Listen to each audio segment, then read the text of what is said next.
¿Qué tal? ¿Cómo le va? Es un gusto saludarle nuevamente en este espacio de Catalejo. Es una coproducción de Canal 44 y el Centro Universitario de Ciencias Sociales y Humanidades.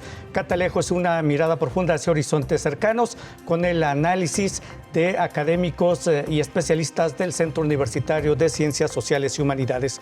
En este espacio hablaremos precisamente del tercer informe del Gobierno de la República. Hace unos días lo entregó el presidente Andrés Manuel López Obrador a través de su secretario de Gobernación, el nuevo secretario de Gobernación, Augusto López, y él posteriormente rindió pues un informe, un mensaje de 45 minutos. Sobre este tema hablaremos en un análisis sociopolítico que desarrollarán la doctora Mónica Montaño Reyes, investigadora del Departamento de Estudios Políticos del CUSH. Doctora, bienvenida, gracias por estar con nosotros. Buenas tardes, gracias. Y el doctor Armando Zacarías Castillo, jefe del Departamento de Estudios Políticos del CUSH. Doctor, bienvenido, gracias por estar con nosotros. Muchas gracias, un honor estar aquí con ustedes. Muchas gracias, pues les agradezco que hayan aceptado esta invitación y bueno, empezaría diciendo que el presidente Andrés Manuel López Obrador parece que él sigue sumido en su realidad, en la realidad de los otros datos, pero hay una realidad que precisamente viven millones de mexicanos en los diversos estados del país, en los municipios, y esta realidad pues contrasta con lo que continuamente señala el presidente Andrés Manuel López Obrador. En el tema de social, doctora Mónica Reyes, pues los datos del Coneval ahí son claros y contundentes. El Consejo de Evaluación de la Política Social del Gobierno, que además el trabajo de desarrollo del Coneval es por carácter constitucional, no es una ocurrencia de un organismo autónomo, y además señala, pues hay 3.8 millones más de pobres en el país en estos 3 años de la administración del presidente López Obrador y 16 millones más de personas que carecen de asistencia social. Y yo no sé si esto lo catalogan ustedes como precisamente debido a la cancelación del del Seguro Popular y la creación del INSABI. Doctora, ¿qué nos comenta al respecto? Sí, es interesante que el presidente termina su discurso refiriéndose a que seguirá apoyando a los más desfavorecidos, ¿no? Lo sigue usando más como bandera, como discurso, pero al momento de que se analizan los datos, como bien mencionas, no se refleja estas ideas en resultados. Recuerdo que hace un tiempo estuvimos analizando aquí el INSABI y sí, faltó mucha planeación, faltó sobre todo la estructura que debe tener una política pública al momento en que se va perfilando. Y creo que se partió desde una idea con desconocimiento con lo que se contaba, ¿no? Se satanizó a los hospitales privados diciendo que ellos se habían sacado ganancias y que por eso se tenía que cancelar el Seguro Popular, cuando si se revisaban las encuestas era de los programas mejores evaluados, ¿sí? Entonces creo que sí, en ese aspecto le faltó visión de que había proyectos que sí funcionaban y que quizás solo se tenían que mejorar paulatinamente. En cambio decidió, como muchos otros proyectos, simplemente cancelarlos en un carpetazo y, como ya mencionas, bueno, ha subido el número de ciudadanos que no tienen acceso a la salud, o hay esta falta de medicinas, ¿no? Sobre todo para enfermedades de más alto nivel de gravedad, es donde menos se ha apoyado a los ciudadanos. Creo que esto por eso no lo mencionó siquiera en el informe. Sí, de hecho el presidente lo que mencionó es que los medicamentos se seguirán entregando de forma gratuita, pero de 390.7 millones de piezas que compró el gobierno, apenas se ha entregado el 20%. Quiere decir que pues no sabemos si ya esto que fue comprado ya se entregó directamente al gobierno federal y por eso no se ha encontrado. Doctora, regresaremos con usted.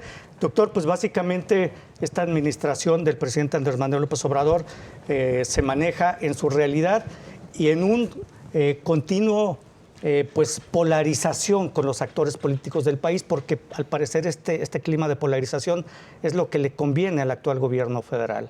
Y básicamente en el tema de seguridad señaló Andrés Manuel López Obrador que en el tema de homicidios pues hubo una disminución de 0.5 cuando la realidad es otra. Básicamente el número de homicidios pues está aumentando y en esta administración ha roto récords de homicidios dolosos, ¿no? Se trata efectivamente de una estrategia de consolidación de un sistema que se está presentando con mucho más altas expectativas de lo que significaría fijar una estructura y un plan de gobierno. En este caso se ha trabajado mucho sobre una línea que acentúa toda la captación de interés y de atención social sobre una sola figura, que es el presidente de la República. Y él ha desarrollado un esquema bastante eficiente en ese sentido, en la de ser el elemento articulador de toda la construcción de sentido que la sociedad puede hacer, porque toda la información pasa por el presidente de la República. No hay instancias intermedias que sean interlocutores de determinados tipos de asuntos. Lo vimos, por ejemplo, el año pasado en el caso de la pandemia, la interlocución que en ese momento se le encargó al subsecretario de Educación, Hugo López-Gatell, y se convirtió en el segundo articulador de sentido para la sociedad, que rápidamente cayó en un descrédito por diferentes tipos de errores en la estructura de comunicación. De forma que tratar de ver el sistema político en el que estamos situados en este momento es uno en el que se carga toda el peso de lo que va a ser significativo para los mexicanos exclusivamente en el presidente. Y se concentra todo el interés y la atención en esa figura, independientemente de cuál sea el comportamiento que vaya teniendo en términos reales el país. Entonces, el país puede tener una evolución diferente de aquella que se está mostrando en aquella realidad, pero lo que nosotros podemos estar observando en redes sociales, lo que nosotros podemos estar observando en diferentes grupos de discusión, lo que podemos estar observando en beneficiarios de las diferentes becas que está ofreciendo en sus esquemas de bienestar el gobierno federal, pues nosotros vamos a tener un núcleo relativamente constante y consistente avalando el discurso que está planteado allí. La realidad que la refleja, como se señaló el Coneval, como señala el INEGI o como señala el Banco de México, discrepa mucho de los indicadores que se ofrecen dentro de esta perspectiva gubernamental. Yo podría decir que si nosotros nos situamos en la estrategia de gobierno, ha sido eficiente la estrategia de gobierno, pero esa estrategia de gobierno no es coincidente con lo que sucede en la realidad. Entonces, si la estrategia de gobierno es eficiente para la estructura de gobierno, pues no tienen por qué modificar esa estrategia y mantienen esa narrativa en la que en este momento pues tenemos índices muy favorables en estos primeros 1000 días de gobierno y sin embargo la realidad contrasta mucho en términos de la economía, en términos de salud, en términos de los proyectos, por ejemplo, de vacunación que se requieren en este momento con urgencia en el país y sin embargo pues son elementos que poco a poco comienzan a subir dentro de la expectativa social y que ya veremos si la estructura de gobierno modifica el esquema de narrativa o mantienen ese mismo sistema. Aquí el gran desafío, y por eso la consulta de la revocación de mandato, que más bien es ratificación de mandato, que es lo que se está pidiendo, porque la figura de revocación de mandato es otro, el escenario que concibe la Constitución. Entonces, pues viene ese y nuevamente estaremos en las urnas y seguramente en el 2023 vendrá alguna otra consulta que seguiremos estando en las urnas hasta el 2024, que es el escenario de cambio de gobierno. Entonces, vamos sobre una línea de narrativa, pero no necesariamente sobre una de análisis y de exposición de una realidad que muchos mexicanos podemos percibir de manera diferente que la información que tenemos. Claro, cuando usted habla de una eficiencia en la estrategia de gobierno, se refiere únicamente a la eficiencia del gobierno en materia de comunicación, no en la operación. Y para ellos. Exactamente. Y para ellos específicamente. Sí. Y ha resultado eficiente porque las tasas de popularidad que mantiene el presidente no han tenido una disminución sustancial en ningún momento en estos 3 años. digamos, la circunstancia crítica en la que se pensaba que podría disminuir fue con los esquemas de vacunación, que fueron muy caóticos en el inicio, pero finalmente tuvo una recuperación. Entonces, si la estrategia ha sido eficiente, no veo por qué. Seguramente no la va a cambiar. Bien, doctor, permítanos, vamos a hacer una pausa breve. Regresamos. Esto es Catalejo, coproducción de Canal 44 y el CUSH. Ya volvemos.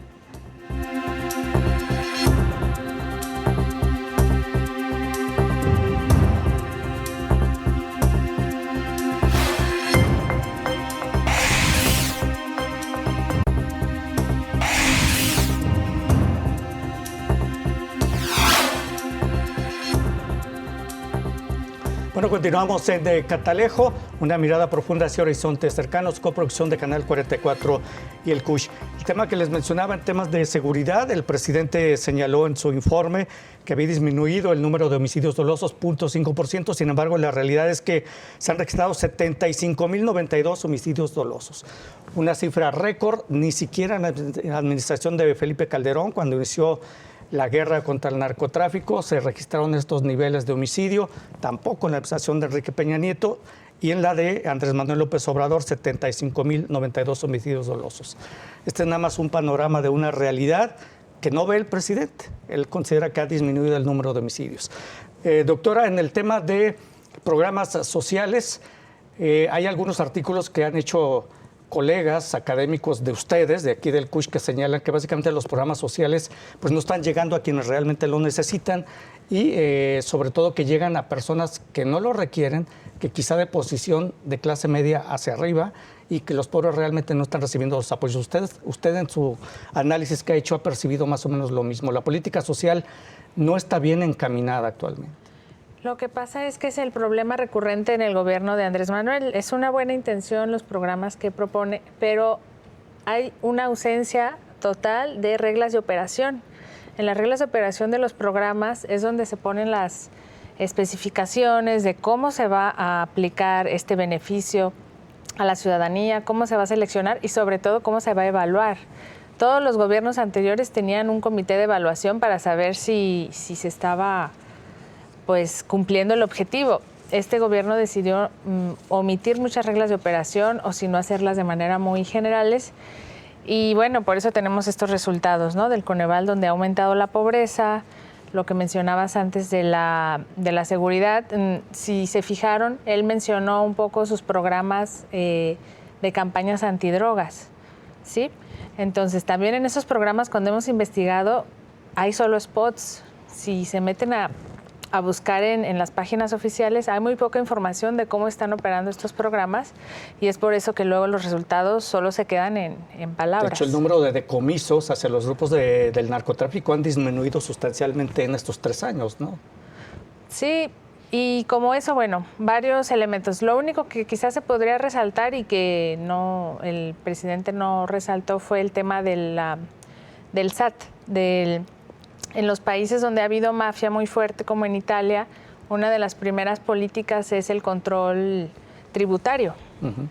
Entonces, resaltó mucho la recaudación, pero a estas alturas ya no sabemos si son cifras reales o no de recaudación, pero sí es verdad que se está fortaleciendo la recaudación y se está teniendo bajo la lupa a todos los contribuyentes. Bueno, eso tendría que ser una medida para contrarrestar al crimen organizado, pero no se presentó así, si te fijas, ¿no? Claro. Entonces se sigue hablando como de figuras muy poco comprobables, programas con pocas reglas claras y que no sabemos si realmente se están llevando a cabo de una manera efectiva, tanto para el crimen organizado y la seguridad o para los beneficios sociales. Mencionó brevemente el caso de los jóvenes que reciben Jóvenes Construyendo el Futuro, pero también ya se han tenido otros informes donde se muestra que también ese programa ha sido un fracaso, donde hay mucha corrupción, ¿no? en el dinero que se había destinado.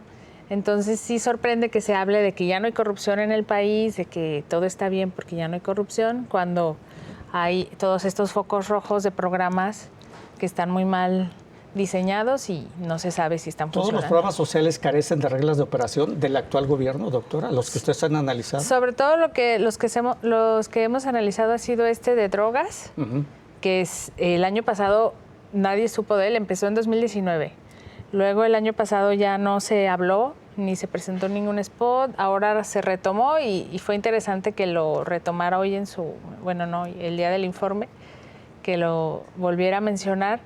Y el caso de la entrega de programas sociales a los adultos mayores, a los jóvenes que no trabajan ni estudian, esos sí carecen de todos los elementos que cualquier programa social serio pues deberían de mantener y de contener, al menos en el sitio web donde se difunden, y el comité de evaluación, que sería el encargado de estar revisando si se está llevando a cabo de esa manera, y eso no está sucediendo. Sí, y también tenemos entendido que, por ejemplo, este programa de jóvenes de apoyo, Construyendo el Futuro ha sido ya incluso cancelado en algunas entidades, precisamente por la falta de reglas de operación y por la corrupción que se ha detectado en este programa principalmente. Y el tema del SAT, bueno, los contribuyentes ahí están, somos contribuyentes cautivos, o sea, no se necesita apretar mucho las tuercas para hacernos pagar impuestos.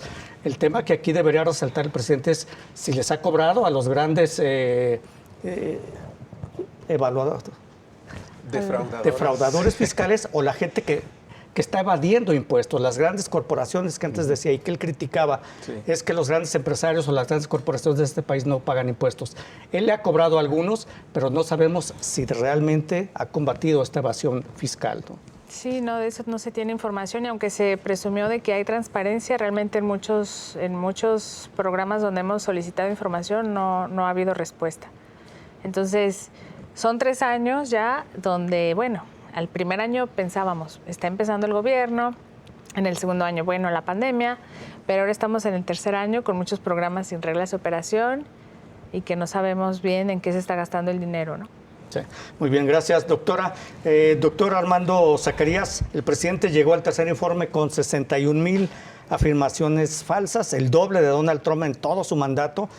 López Obrador en 3 años ya superó ampliamente a Donald Trump y además en su informe lanzó 88 afirmaciones falsas o no comprobables. Esto de acuerdo a unos datos de la consultora SPIN, que lleva puntualmente el control de las ruedas de prensa y todas las afirmaciones falsas o no comprobables que ha hecho el presidente Andrés Manuel López Obrador.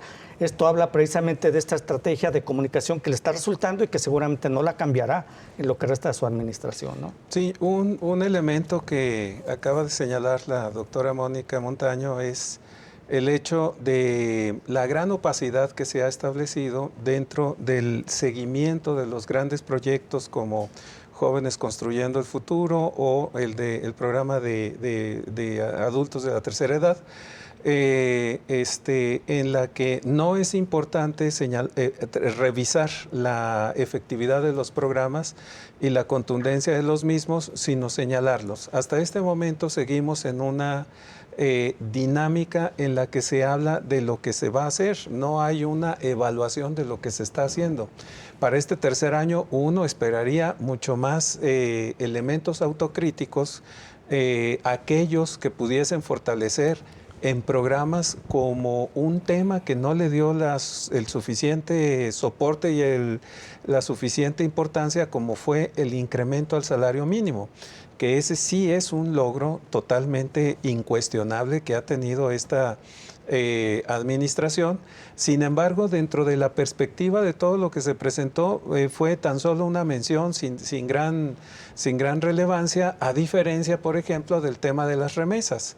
El tema de las remesas que ha llegado a niveles que históricamente no había tenido nuestro país. Es un proyecto de las remesas que más o menos se articula y se origina en los años 40, cuando se fueron muchos mexicanos contratados en Estados Unidos porque la ausencia de hombres que estaban en la Segunda Guerra Mundial captó a una gran cantidad de mexicanos para desarrollar una serie de trabajos y toda esa organización de trabajos establecía flujos para enviar los recursos a las familias en México, y desde entonces comienza un sistema bastante desarrollado, bastante estructurado de captación de remesas. pero esas no corresponden absolutamente a ninguna política pública que tenga raigambre en México. Son políticas públicas que han establecido en Estados Unidos, en donde hubo apoyo durante la pandemia para que no hubiera un deterioro de las estructuras productivas de ese país, y en las que fueron contratados o recontratados o considerados mano de obra mexicana, que ahora está haciendo envíos importantes a nuestro país. Sí. Pero allí no hay una política pública. Doctor, vamos a hacer una pausa breve. Regresamos a Catalejo, coproducción de Canal 44 y el CUSH. Ya volvemos.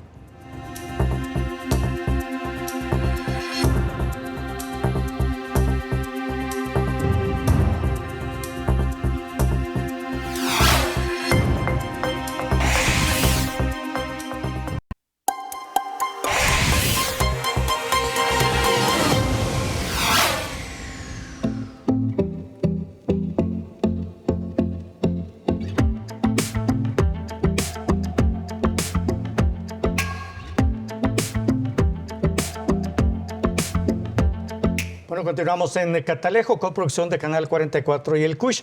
Doctor, nos quedamos en el tema, estaba comentando del tema de las remesas, que el presidente lo consideró como un logro de la administración, pero comentaba en el corte que precisamente más que un logro, esto significa y es un reflejo de la deficiencia con que está operando el gobierno federal y quizá también la deficiencia en la operación de programas sociales, ¿no? Lo que pasa es que toda la estructura de administración es un esquema multifactorial que está relacionado en todos sus sectores. Por ejemplo, en el caso de el tema sanitario, la pandemia del año pasado, estaban conectados elementos muy importantes que ahora causan una gran dificultad en su integración, como es el caso de la educación y como es el caso de la economía. Viene una reactivación de la economía, pero la economía se reactiva no paralela, sino totalmente desvinculada del tema sanitario. Y lo mismo está sucediendo con el de educación. Cuando es un circuito y es un elemento que tiene que desarrollarse circularmente, pero las cabezas de cada una de estas zonas de administración, como es la economía, como es la salud y como es la educación, y a esa habría que agregar la Secretaría de Relaciones Exteriores, que también está interviniendo en temas de salud. Son elementos que no están articulados bajo un eje de administración pública.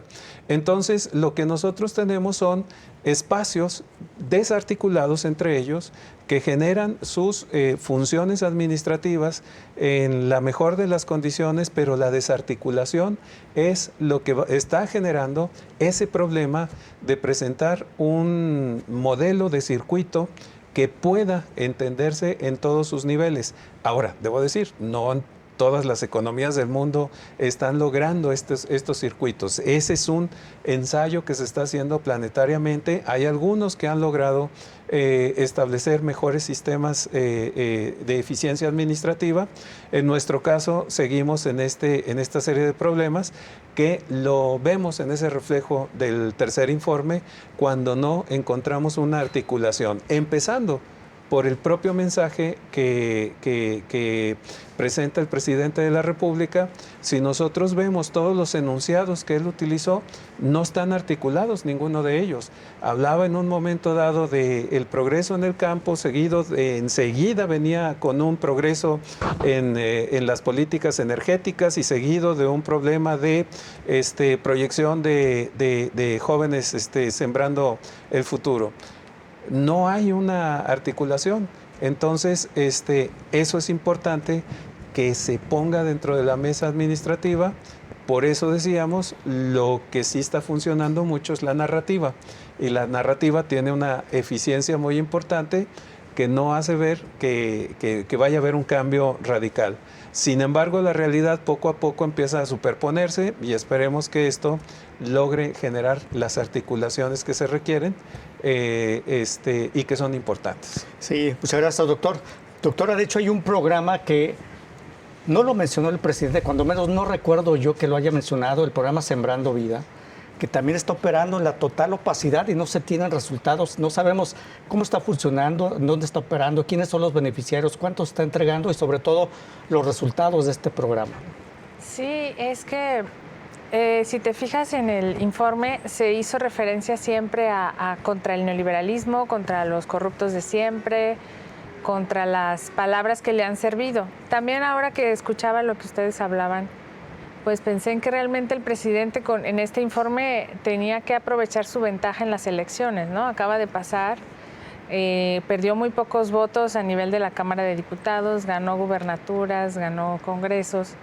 Entonces, lo que él usó en este informe pues, fue simplemente un discurso para consolidar su victoria, administrar la ventaja, pero que no fue realmente un informe donde se fuera autocrítico, donde se revisaran los puntos que están pendientes. No se habló, por ejemplo, de esta reforma que se está hablando mucho de eliminar los institutos electorales locales, de eliminar diputados y los senadores de RP. Entonces, sí hay muchas cosas que él sabe utilizar muy bien para solo hablar de lo que es popular y lo que le va a seguir administrando la ventaja y ocultando estos datos que como es lo que nos sorprende, ¿no? Que se diga que ya hay transparencia, pero al momento de que uno como investigador busca, trata de obtener más información, realmente no hay todavía esa transparencia. Simplemente lo de las vacunas. Se quiso hacer una solicitud ante el Congreso de cuánto costaron las vacunas, de dónde venían y no se obtuvo esa información, ¿no? Entonces sí hay un doble discurso. O sea, nada más faltaría que la consideren como información clasificada, ¿no? Sí, bueno, en el tema de las vacunas simplemente llegó el informe con 257.906 muertes oficiales, ¿no? Aunque se ha hablado de un subregistro que dicen que podría superar las 500.000 muertes por COVID. Sí, y a pesar de eso dijo que gracias a las vacunas se estaba luchando contra el COVID. Y siguió considerando como muy eficiente. Aún ese número, pues hay que ponerlo en relación con la expectativa que López-Gatell señaló al inicio de la pandemia y dijo, si llegamos a 5,000 muertes sería terrible, si llegamos a 8,000 muertes sería más terrible y sería catastrófico si llegásemos a 10,000 muertes. Y el número que estamos revisando ahora desborda ampliamente esa visión. Sigue siendo el mismo funcionario, sigue siendo la misma estructura y sigue siendo el mismo modelo. Si eso falló, dadas los resultados que ellos mismos están proporcionando, pues eso implicaría o ameritaría un cambio de política, un cambio de rumbo que no se ha establecido. Se sigue manteniendo el mismo modelo y esa opacidad de las vacunas es verdaderamente impresionante, porque en realidad se nos menciona cada semana los millones de vacunas que se han logrado comprar, las diferentes vacunas que se han logrado comprar, pero lo que tenemos es que aproximadamente 1/3 de la población es la que tiene el sistema completo de vacunación. Faltan 2/3 de la población. ¿Qué ha sucedido ahí? Si se cuenta con los recursos que se han establecido. Entonces, pues sí, hay una falta de acercamiento a la información y ese es uno de los elementos constantes que podemos ver en esta administración. Muy bien, doctora, permítanos, vamos a hacer una nueva pausa, regresamos, esto es Catalejo, ya volvemos.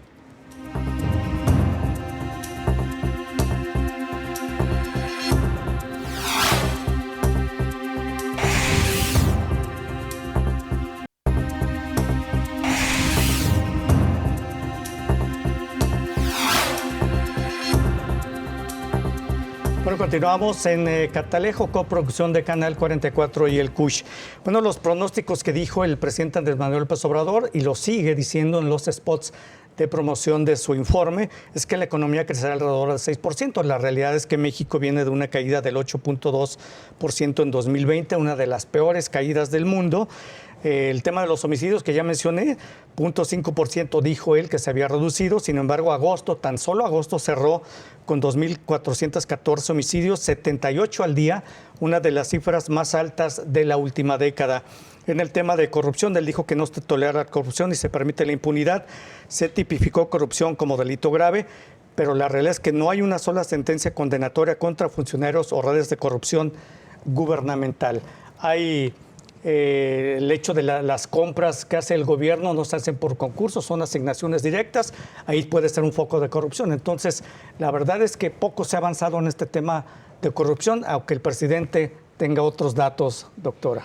Sí, desgraciadamente, si nosotros vemos otros países, después de alguna administración siempre hay políticos bajo investigación, hay políticos procesados, las finanzas públicas están siempre siendo muy vigiladas y quizás muchos esperábamos eso, ¿no? En este gobierno que prometía cero corrupción, pero luego tenemos algunas pasajes muy extraños, como el hermano recibiendo dinero y después justificando, ¿no? Que eso no es corrupción, que eso es donación. Y dos hermanos. Dos hermanos, ¿no? Entonces, sí la está prima muy raro recibiendo porque contratos del gobierno, ¿no? De Pemex. Sí, exacto. porque pareciera que entonces es así, ¿no? Que cuando el presidente dice que es corrupción, sí es y es castigada. Yo solo pienso en Rosario Robles, que es la que lleva el proceso más largo hasta ahora, pero no se ha visto en los estados, en otros niveles de gobierno, incluso al mismo nivel federal, que haya castigados, que haya procesados. Está Lozoya, que también ya lo mencionamos, que bueno, está muy cómodo, ¿no? Diciendo nombres y no se ve realmente que se esté aplicando toda esta limpieza que nos esperábamos. Sí, y podríamos haber esperado más de la Unidad de Inteligencia Financiera, que la utiliza más como brazo político para amedrentar a los adversarios, doctor. Sí, no hay una estructura o un mecanismo que uno pueda ver en el caso de la justicia en nuestro país. Lo que sí podemos ver es un manejo pues más o menos discrecional y en ese sentido pues, ha logrado generar los efectos que se estaba esperando en términos de algunos personajes que se consideran como perniciosos.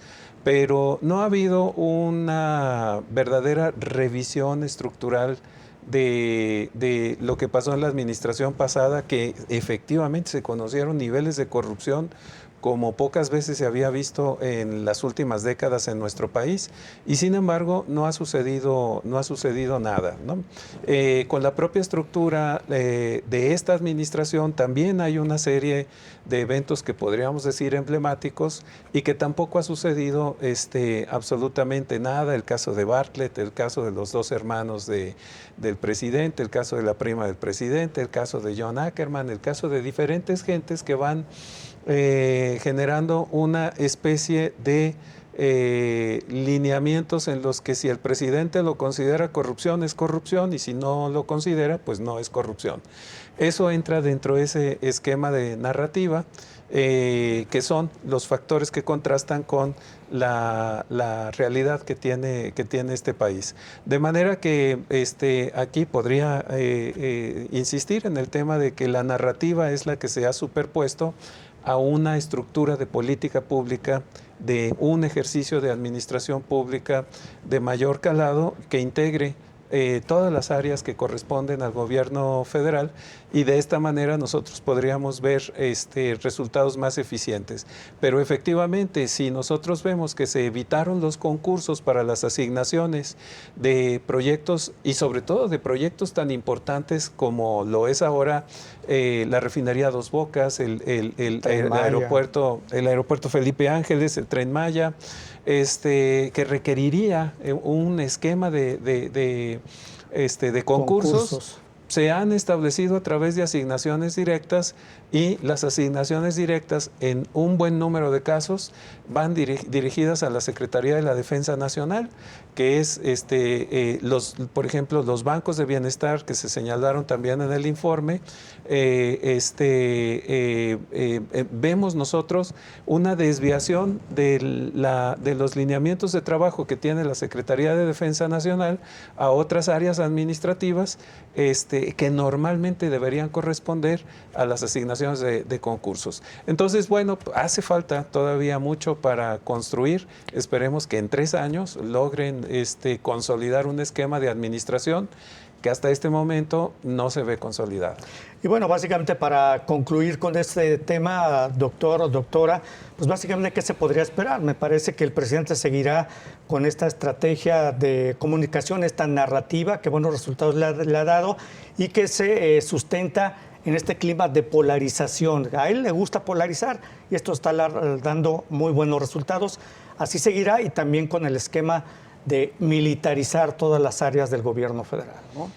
Pues ese es uno de los escenarios que en este momento está sucediendo de facto. No es algo que sea interpretación, simple y sencillamente hay que ver las asignaciones de todos los proyectos administrativos que tiene la Secretaría de la Defensa, los bancos de bienestar, la construcción del Tren Maya, del aeropuerto Felipe Ángeles, la gestión y administración de las aduanas en nuestro país, que es una zona extraordinariamente estratégica y delicada y la tiene la Secretaría de la Defensa.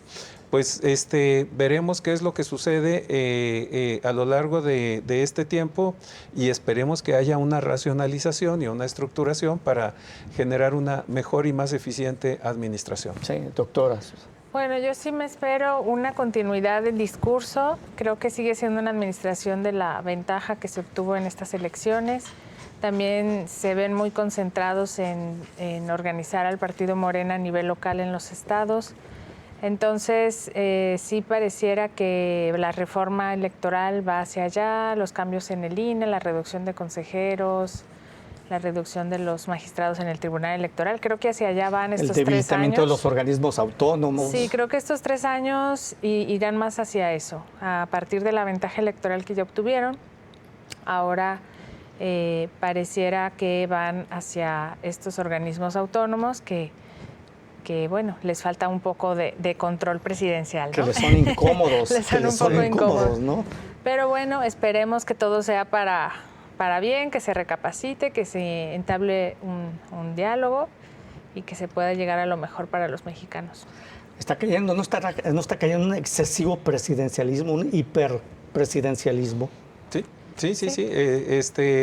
Sin embargo, eso no se va a trasladar a otra figura. Ese es algo con lo que llegó la persona de Andrés Manuel López Obrador, pero no necesariamente es un mecanismo que se vaya a trasladar al siguiente periodo presidencial.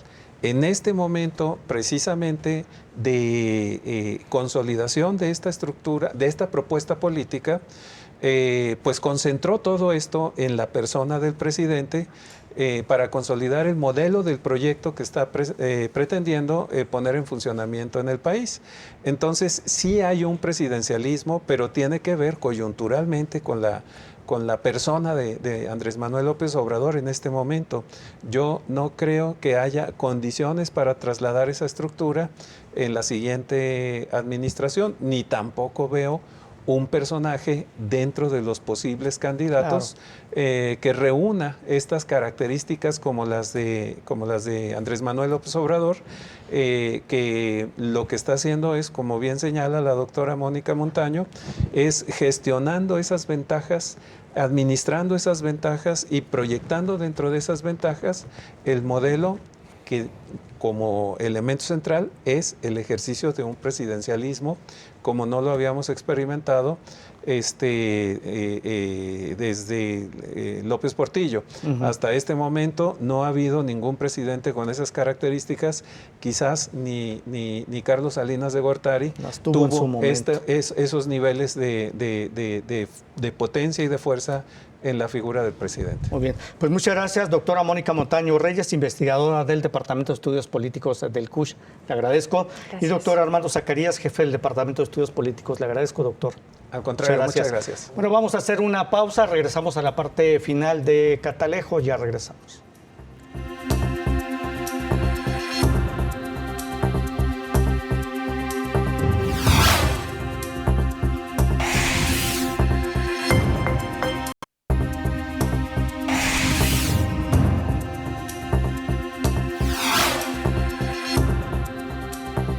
Continuamos en Catalejo, coproducción de Canal 44 y el CUSH, el Centro Universitario de Ciencias Sociales y Humanidades.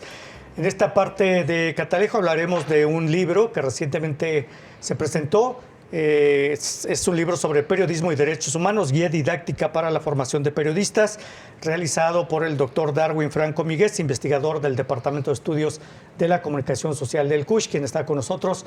Doctor, te agradezco que estés con nosotros. Gracias. No, al contrario, es un placer estar aquí con ustedes. Pues platícanos cómo se te ocurrió hacer este libro, Periodismo y Derechos Humanos, guía didáctica para la formación de periodistas, y cuál es el contenido de este texto. Bueno, este es un libro que recupera parte de la experiencia que he tenido como periodista, digamos, porque sigo ejerciendo como periodista en activo, pero también como profesor de periodismo, digamos, principalmente aquí en la Universidad de Guadalajara, tanto en el CUSH como en el Centro Universitario de la Ciénega, ¿no?, donde está también una de las carreras de periodismo. Y en este como trabajar y en este como constante cuestionamiento sobre los errores que cometemos los periodistas cuando, digamos, generamos etiquetas, estigmas sobre las personas sobre las que construimos las historias, es que se me vino bien como construir un libro que pudiera ayudarles, por ejemplo, de manera específica a mis alumnos, pero también a los periodistas en activo, cómo lograr resolver esas dudas, ¿no? Sobre todo porque no todos los manuales que actualmente existen sobre periodismo están abocados en pensar en estos temas, ¿no? De ahí que una de las líneas como transversales de este texto es pensar al periodismo bajo un enfoque de derechos humanos. Y esto significa colocar a las personas al centro, ¿no?, de nuestro trabajo, y es un libro que también invita a que nosotros podamos plantearnos dilemas éticos, ¿no? Sobre todo porque si uno no es consciente de las personas sobre las cuales hablamos, difícilmente uno como periodista podría tener un dilema, ¿no? Porque el dilema surge cuando somos conscientes, ¿no?, de la otra, del otro o del otro. Y a partir de eso, este libro, que menciono otra vez, puede apoyar a periodistas en activo o periodistas de información, ayuda a cómo construir un periodismo bajo este enfoque y ofrece, digamos, como criterios teóricos, pero también como recursos de carácter, sobre todo metodológicos, ¿no?, sobre cómo resolver estos problemas en la práctica. Sí, porque básicamente lo que tú mencionas es fundamental. Los textos que leímos, sobre todo cuando estudiamos periodismo, y me remito a uno, al texto famoso de Carlos Marín, por ejemplo, no te habla como habla este libro de el tuyo, de periodismo y derechos humanos, por ejemplo, ¿no?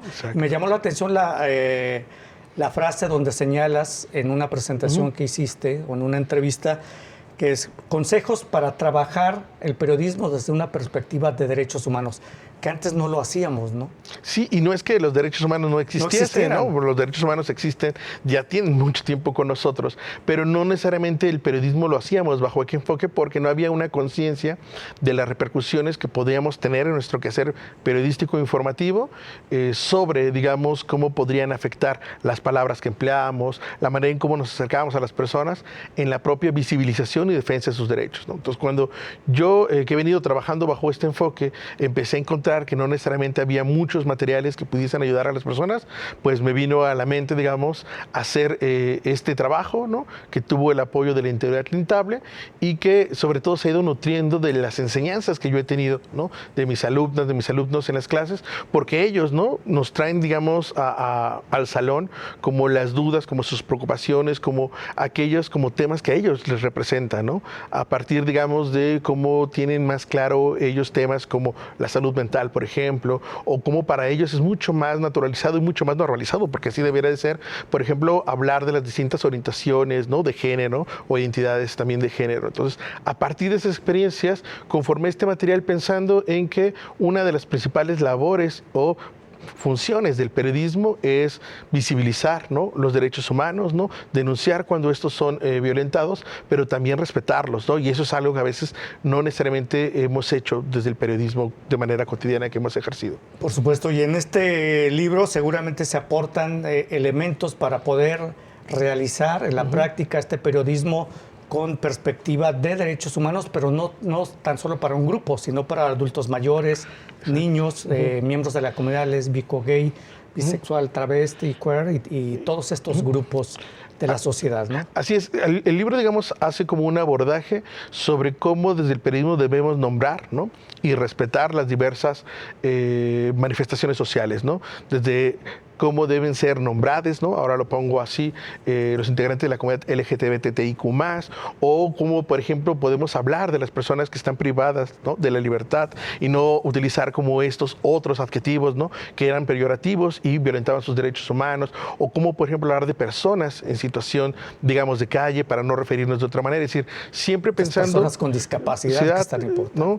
O, digamos, y entonces el libro maneja todos esos aspectos, ¿no? También hablamos de un periodismo con perspectiva de género, cómo debemos, digamos, también, principalmente como hombres, hacer reflexión de cómo nuestro machismo, ¿no?, exteriorizado o interiorizado, como lo tenemos, repercute en la manera en cómo podemos referir la cobertura cuando hay un feminicidio, ¿no? Y cómo de repente terminamos, consciente o inconscientemente, muchas veces conscientemente, como justificando la agresión del hombre hacia la mujer, lo cual no debe ser así. Entonces, el libro hace como un recorrido sobre cómo debemos trabajar estos temas, digamos, con una perspectiva ética y sobre todo, y esta es una parte como donde yo creo que es una aportación, tiene que ver con cómo trabajar con víctimas de la violencia, que es particularmente lo que yo he venido trabajando como periodista, y hay un apartado sobre cómo hacer una cobertura ética responsable con, por ejemplo, las familias, las madres que tienen un ser querido desaparecido, y esa es una parte como un componente muy importante del libro, y el libro ofrece consejos desde cómo reportearlo, es decir, cómo acercarme